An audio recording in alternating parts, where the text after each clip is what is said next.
local people.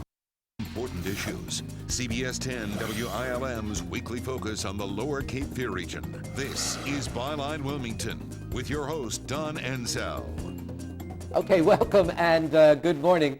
Well, it's a challenging time for North Carolina legislators as they grapple with an overload of issues in crisis. New Hanover County State Representative Danny McComas joins us today with some of his perspectives on what's happening in Raleigh. Representative McComas. Good morning, Don. Thanks for coming in. It's great to be here. I know you have a busy week. I look forward to this, especially you. with you. You make us feel comfortable. I appreciate that. Although your questions are sometimes a little challenging. Recently, the producers of a Miley Cyrus film wanted to an increased tax credit from the state to bring that film here. And North Carolina declined at the time, and the film went to Georgia. I just want to set that scenario up for our viewers. What's your take on how that played out? It's irksome. It's irritating. We had it and we lost it by the skin of our teeth. And I hate to see that production go to Savannah. That book was really written and for Wrightsville Beach. And that was the location of that was the location of the book. Uh-huh. And they even changed it now to fit Savannah. So I have always said that it's not only what the numbers show you when you put it on paper, but also the side that you get from people watching these movies, these productions, and they get to see that this is Wrightsville Beach, this is North Carolina. So you get all of that free promotion. Yeah. And when I see that it's in Savannah and it could be over here, we just 2 years ago upped our incentives for the movie productions to 15%. We will have a bill before us in the in the next several weeks in the House to up it to 25%, and I'm cautiously optimistic that we'll see it pass. But it's like a nuclear proliferation. Everybody is starting to do it, and now everybody wants to do it, and we started at 5 and 7 and 15. Now we're going to 25%. Michigan is up to 42%. And we have to make a decision. Are we going to be willing and desirous to just go ahead and say goodbye to the movie industry that's been a mainstay for North Carolina for 20-some years? Or are we willing to just step to the mat and say, okay, roll up our sleeves and we're going to make sure that we retain what we have here? Where do you stand? I think we need to go ahead and roll up our sleeves and do what has to be done. We have the infrastructure, we have the people, we have the facilities, and we have one thing that many other communities don't have. It's that our residents, our citizens are used to this, and they understand it, and they make accommodations for it. So it is good industry. It is green industry, and these are jobs that pay very well. Yeah, my understanding was the film would have netted like 500 jobs and about 17 million in revenue. And what it does, it's car rentals, it's restaurants, it's retail. I mean, you go all the way down. The ripple effects are tremendous. But and I understand that what the final figure came down to that the state said no was like $225,000.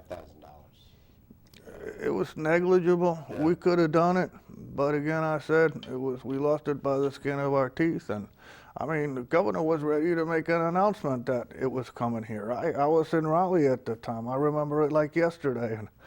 And but then Georgia at the last minute, they just hold it, don't announce it just yet. And then some are pointing fingers. I don't want to belabor the issue, but some are pointing fingers, charging that the state's piece of the pie takes priority over local economies. Well, you can do all that Monday morning quarterbacking you want. The fact is that North Carolina, we were not willing to step to the mat, and we should have, and I think we're going to be doing it. I think we will be doing the right thing. So that'll happen in this session? I hope to see that. As I said, I'm cautiously optimistic that it will. It's great jobs. We need jobs. We don't need our people having to go out of state to do these productions and paying taxes elsewhere in the nation. The House is preparing their version of the $17.8 billion proposed budget. One of the most difficult issues that you're dealing with right now. We passed that budget last week, Don, and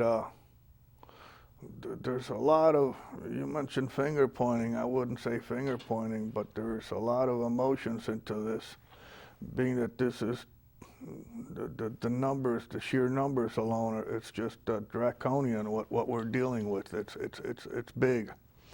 We're going to have reductions in force. Education's going to be affected. We're not alone in the nation with these problems.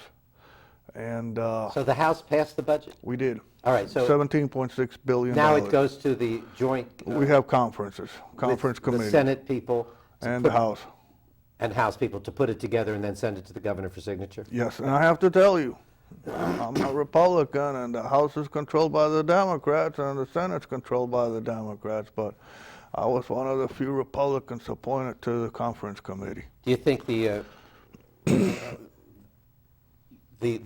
House version contain sales tax increases and income tax? There's a quarter-cent sales tax increase. There's a total of $786 million in tax increases and another $83 million in fee increases. Roughly, say, $1 billion. Did you? I did not. You were not in favor of it? I was not down. I do think, when people are losing their jobs or people are having their wages and benefits cut, for us to come in and ask the people to pay more taxes, I think it's abusive. It's not right.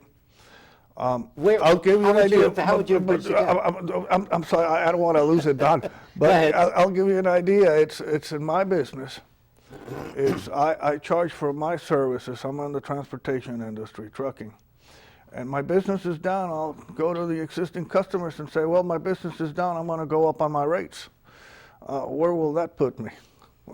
They're gonna laugh at me, and they're gonna say, no, you got to tighten your budget. You tighten your belt, and let's do it. And I think we should, as a state, should do the same. And I'm sorry for cutting you off. No, that's fine. Actually, we'll come back and talk more about this issue. And if you don't increase revenue, where do you cut? We'll talk to our guest, State Representative Dana McComas, about that when we come back. Stay with us.